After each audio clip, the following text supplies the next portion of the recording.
Polígrafo de la Estrella de Panamá. Bienvenidos al Polígrafo de la Estrella de Panamá. Hoy vamos a hablar acerca de las reformas electorales, vamos a tratar de analizar el tema. No sé si vamos a alcanzar a ver todo el contenido, pero sí el rol de cada una de las organizaciones que participa en la Comisión Nacional de Reformas Electorales y después en la Asamblea Nacional, todo el rejuego que pasó y qué es lo que pues al final resultó de todo este movimiento y cuál va a ser el resultado final. Recuerde usted que hay muchos anuncios de diferentes entidades y personas que van a solicitar una, pues primero que el presidente lo vete parcialmente y también van a hacer recursos ante la Corte. Voy a recibir sin más preámbulo a nuestra invitada. Ella es Maribel Jaén. Ella es la coordinadora del Foro Ciudadano de las Reformas Electorales. Es una persona que versa muchísimo sobre el tema. Desde los años 90 participa en esto, así es que usted ya se podrá dar una idea de su experiencia. Gracias, Mari, por estar con nosotros. Bienvenida. Muchas gracias por la invitación. Al contrario, es su casa. Bueno, siempre en este tipo de situaciones en que hay un consenso y si llegan este tipo de pues propuestas a la Asamblea, era lógico pensar que la Asamblea iba a meter su cuchara, ¿verdad? Porque de todas maneras ellos son los diputados y al final son los que pueden decidir si va el artículo o no va. Pero de todo lo que se manejó en la Asamblea, para usted, ¿qué es lo más grave que ocurrió? Mira, históricamente siempre la Asamblea Nacional por Constitución han establecido finalmente cómo quedan las reformas. Sí. Históricamente, la sociedad civil que hemos estado participando de la década del 90, siempre se han dado dos temas fundamentales que consideramos que son clave y que son un elemento estructural de las reformas. Uno, el financiamiento político, ¿no? Que se subdivide en el financiamiento público y en el financiamiento privado. Sí. Ese es un tema clave y nosotros siempre hemos planteado que se conoce en una parte el origen, el uso y los topes son muy altos porque todos sabemos que sobre todo lo que es el financiamiento privado, hay mucho dinero que no es registrado. El financiamiento público nosotros consideramos que es muy alto y el Foro Ciudadano siempre habría planteado que fuera la mitad de lo que reciben los partidos en cada uno de los periodos electorales, que es el 1% del Producto Interno Bruto del año anterior y que nosotros hemos visto que ha ido subiendo exponencialmente mientras el número de electores se mantiene igual. Yo lo que pregunto es, ¿por qué en esa comisión no se planteó que todo el subsidio fuera estatal en vez de dividirlo en público y privado? Porque esas son siempre las situaciones que vienen a corromper el sistema. Fíjate, es que la tendencia en la región ha sido mixto, ¿no? Público y privado. Nosotros habíamos planteado que el subsidio fuera principalmente público y un 10%, lo mínimo, fuera privado para que permitiera mayores controles, sabiendo, sin ser ingenuos, que hay un subregistro del dinero. Dinero por empresas, por narcotráfico, por dinero lícito, por diversas dineros. Entonces, siempre se ha planteado, claro está, no se quiere, los partidos no quieren dejar el financiamiento privado porque realmente ese es el único que le garantiza sin auditorías y sin fiscalización poder utilizar esos fondos, sobre todo en un sistema que está estructurado para producir y reproducir el clientelismo. Lo que ha pasado en estos 30 años, en estos periodos reformatorios, es que estamos sentados en una gran pila de dinero, que es el que centraliza el proceso y no, además de los procedimientos administrativos que se han ido mejorando, debemos reconocer la labor del Tribunal Electoral en todo lo que son el día de las elecciones, cómo se cuenta. Aprendimos a contar muy bien los votos. Somos hasta un ejemplo para América Latina. Pero el tema De rendición clave, de cuentas. rendición, y el otro tema es el sistema político electoral, es cómo se adjudican las curules. Exacto. Entonces, ese tema, que son los dos temas claves, nosotros hemos visto que casi se mantienen no igual, porque ahora hemos visto pues lo que ha pasado con el tema de los residuos, que es uno de los temas que, a ver, primero es un tema muy técnico, a veces es muy difícil de comprender para la ciudadanía, incluso para la ciudadanía organizada. Imagínense que los mismos diputados decían que no lo entendían. Pero el tema de ese es la desigualdad que genera ese sistema. Entonces, nosotros estamos ante una situación que yo pienso, Adelita, que en el futuro de las reformas tenemos que hacer replanteamientos mucho más estructurales y Maribel, orgánicos. Escuchándola hablar y decir que estamos todos prácticamente sentados en una pila de dinero, yo digo que es muy difícil, los partidos más bien, yo digo que es muy difícil romper ese círculo, ese sistema partidario. Entonces, ¿cómo la ciudadanía puede hacerse valer con respecto a eso? No olvidemos que en este país hay aproximadamente 1,5 millones de personas inscritas en partidos que apoyan esta situación, ¿no? Mira, la mitad de la población está en partidos. Mire, es que el tema de las reformas político-electorales y lo que usted dice es el diseño en que se está estructurando las reformas son clientelares. Sí. Nosotros tenemos que cambiar ese diseño, pero ese diseño también tiene que estar en línea directa con las reformas constitucionales, porque hay muchas cosas de la Constitución que refuerzan ese planteamiento. Entonces, pero no lo logramos ahora. Tenemos que lograrlo, lo hemos hecho. Mira, lo tenemos que lograr, te digo cómo y cuál es el camino. Primero, yo creo que tenemos que, como panameños y panameñas en este país, tenemos que hacer una agenda mínima de reformas profundas del Estado, entre esas las reformas constitucionales. ¿Cómo lo vamos a hacer? Yo creo que la única forma, y lo hemos logrado, porque la historia de la República de Panamá, muchas cosas se han logrado a través del diálogo.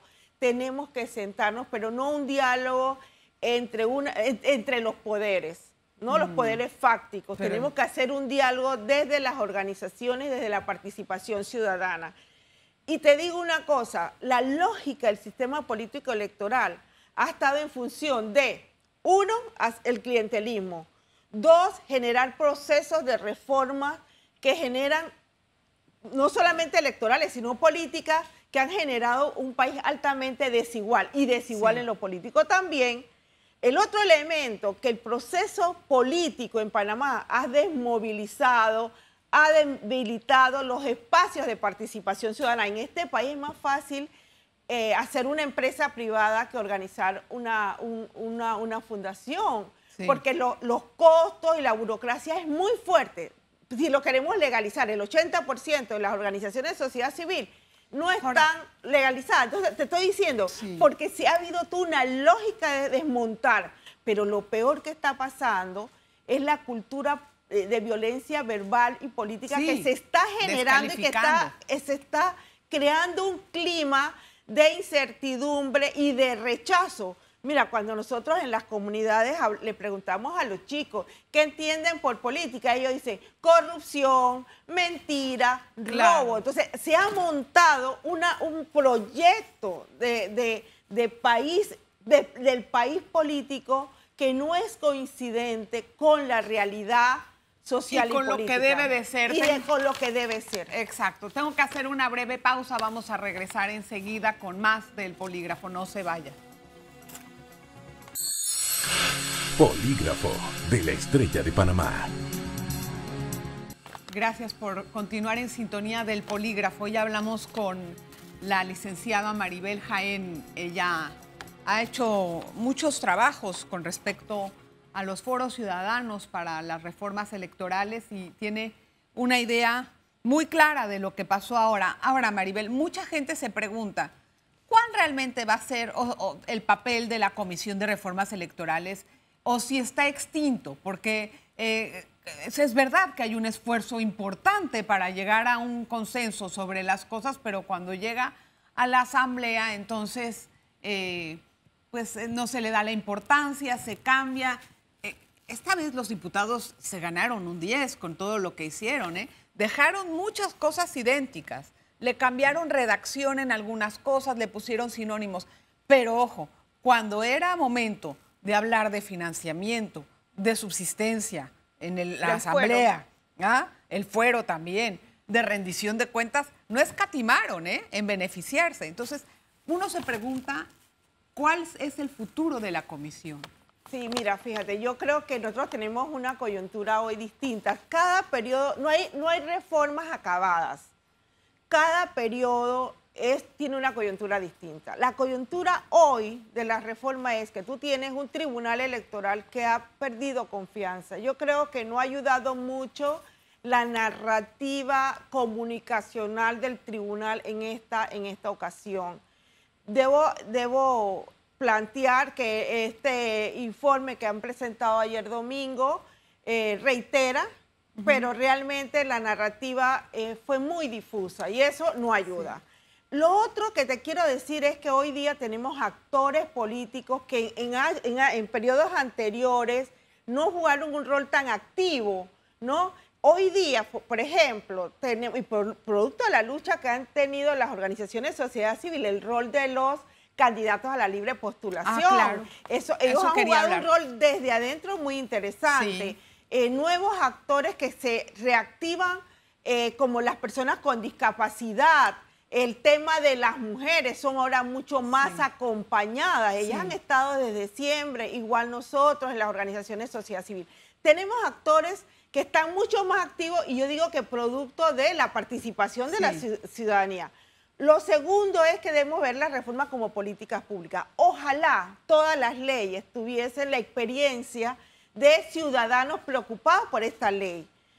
Y en esa línea te digo que nosotros no debemos debilitar ningún espacio de participación ciudadana porque precisamente es el objetivo político de los poderes en este país. Debilitarlos, eliminarlos, coartarlos. O sea que en ese sentido tú sí ves que esto sigue siendo muy beligerante para poder tener por lo menos una guía de la política. Pero otra cosa, yo comprendo que hay una visión muy fatalista por el ejercicio nefasto que han tenido la Asamblea Nacional y otros actores políticos en el Ejecutivo también, y por qué también no decirlo en el órgano judicial, porque el tema aquí no solamente es la Asamblea, que hay un sistema que se ha ido deteriorando, se ha ido desgastando. Por eso yo creo que nosotros debemos tener claro que nosotros no estamos en los espacios de participación para responderle a un miembro, al tribunal en un momento dado, a la asamblea. Nosotros estamos en los espacios de participación y lo decimos y lo reiteramos, que estamos para construir, para crear conciencia, para movilizar, para organizar en los distintos espacios que nos hemos ganado, que nos hemos reconocido y donde Panamá, mira, tiene que ser coherente con los instrumentos internacionales que ha firmado, con la Carta Democrática, con los Objetivos del Desarrollo Sostenible. No puede ser que tú firmes un convenio internacional, la Constitución te dice algo y tú en tu práctica política, en la acción política, el Ejecutivo, la Asamblea, hace totalmente lo contrario de lo que han firmado. ¿Por qué han perdido confianza? ¿Y por qué hay esa sensación de frustración? Por la falta de coherencia, por la falta de ética. Por supuesto. El tema que perdieron la ética, quitaron la ética, la desplazaron por dinero, por negociaciones, por acumulación a base de la pobreza, del empobrecimiento de este país. Una pregunta, Maribel. ¿Realmente el papel del Tribunal Electoral fue el que debería de haber sido? Muchos piensan que estuvo muy cuestionada la conducta de algunos magistrados y también de que el Tribunal Electoral hace las reglas y es juez y parte en este asunto. Bueno, el Tribunal Electoral está haciendo, el Tribunal Electoral es el resultado de este desgaste. Por eso yo creo que más allá de los magistrados, de sus personas, de lo que ellos han hecho, de su de su narrativa, yo creo que lo fundamental es fortalecer la institucionalidad del Tribunal Electoral. ¿Por qué? Porque el Tribunal Electoral son los responsables, es el árbitro de los procesos electorales. Exacto. Entonces, pasemos la página porque eso debemos revisarlo después, ¿no? Cómo se seleccionan, no solamente los responsables de las instituciones de control, los magistrados, la Contraloría, la Procuraduría. Eso es parte de la revisión profunda del Estado. Yo considero que el último informe, considero que es importante porque reafirman la posición de las organizaciones de sociedad civil que hemos estado en las calles o hemos estado demandando eso en la mesa de la Comisión Nacional. Hablando de esto, y sin dejar pasar más tiempo, ¿por qué en la propuesta que hicieron de la comisión no se cambió el asunto del porcentaje de firmas para los independientes, tomando en cuenta toda la experiencia que ocurrió y eso se mantuvo así?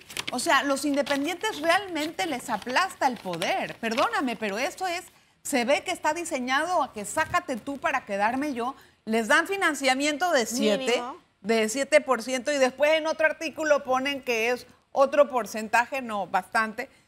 Y aparte de eso, el trabajo y la experiencia amarga que hubo en la recolección de firmas, no solamente para los candidatos, sino en la depuración que hizo el Tribunal Electoral, también hubo una experiencia no muy sana.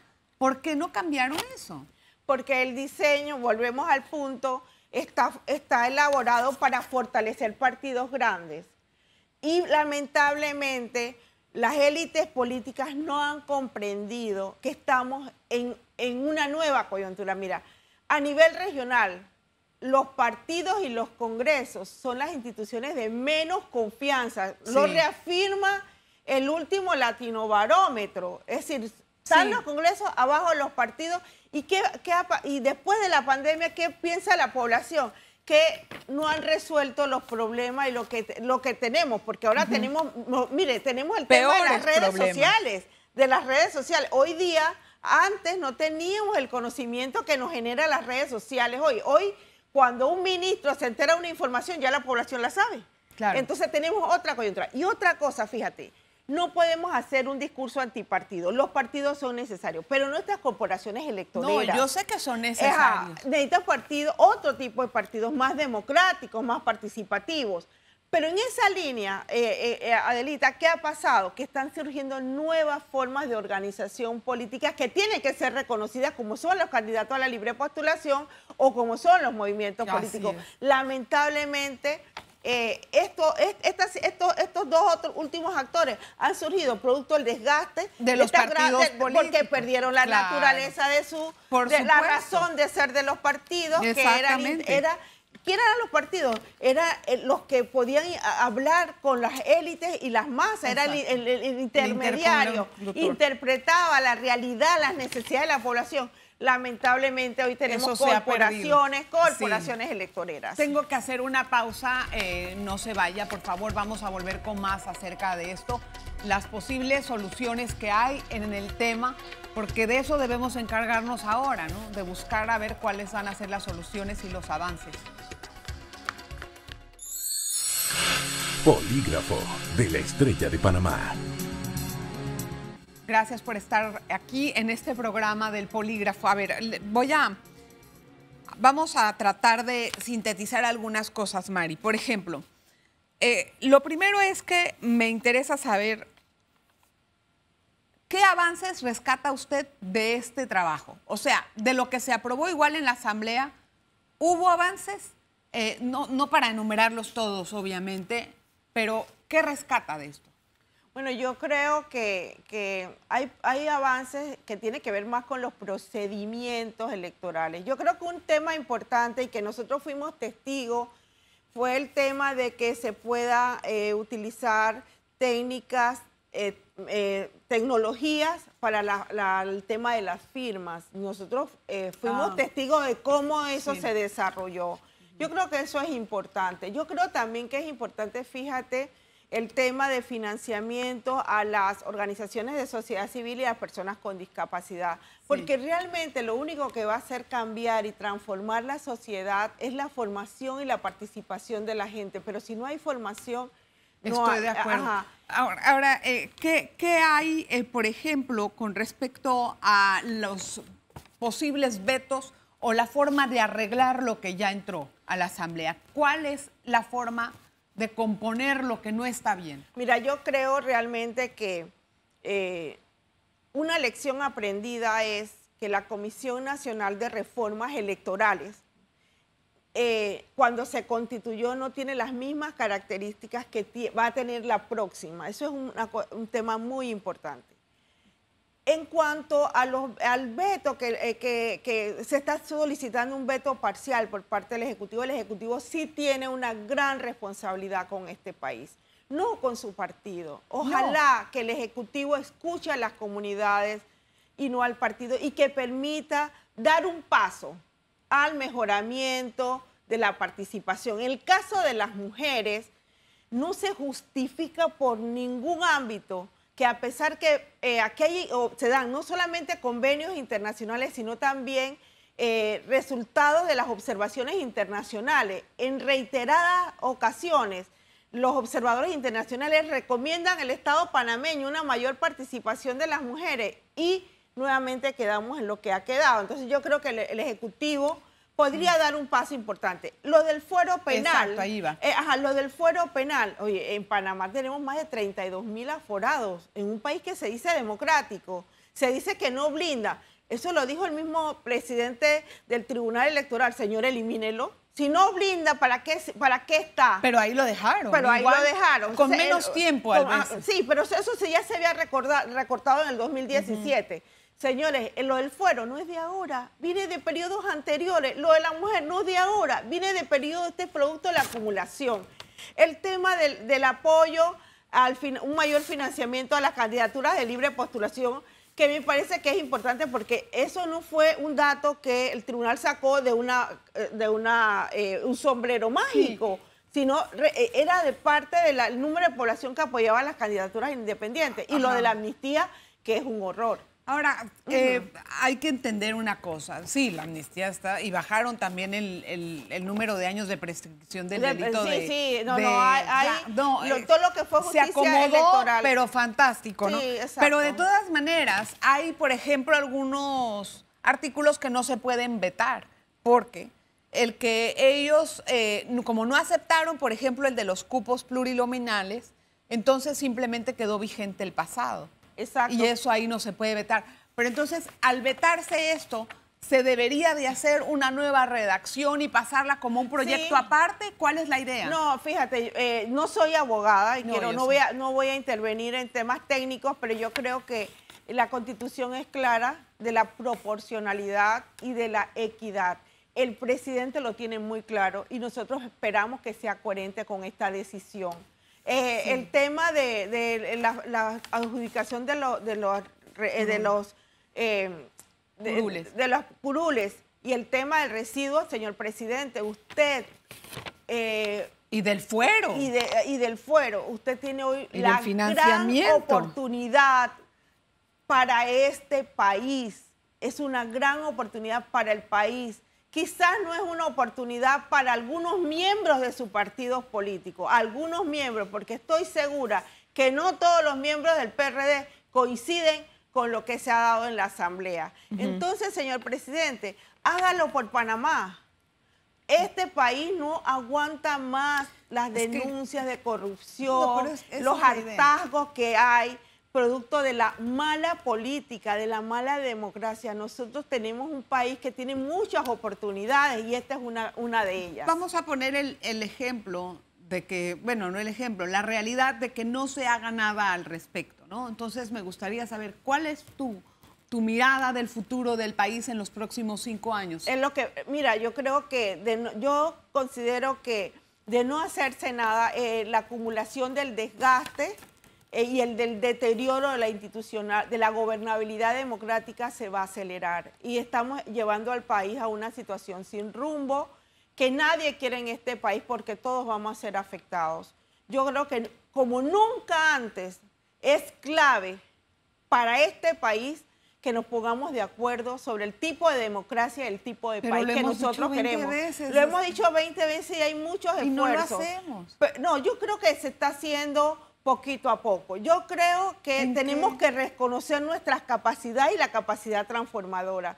Yo creo que tenemos razón para sentirnos desmotivados y con una visión casi oscura de lo que va a ocurrir. No, hermano, yo creo que hemos salido de otras crisis, pero eso sí, no puede hacerse desde los poderes de arriba. Tendrá que hacerse tomando a los de abajo también, porque no debe haber ciudadanos de segunda categoría y poniéndonos de acuerdo, como población y como país, el país que nos merecemos, qué necesitamos, pero cuál debe ser la meta, el bien común de la ciudadanía. Este país no merece vivir en los niveles de empobrecimiento en que está. Es correcto. No puede ser el bienestar de la población. Y si somos cristianos, somos creyentes, esa debe ser el centro, la persona humana y no el dinero. Gracias, Maribel, por estar con nosotros. Muy amable, muchas gracias por tus apreciaciones y también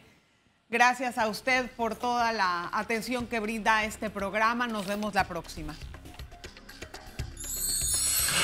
Polígrafo de la Estrella de Panamá.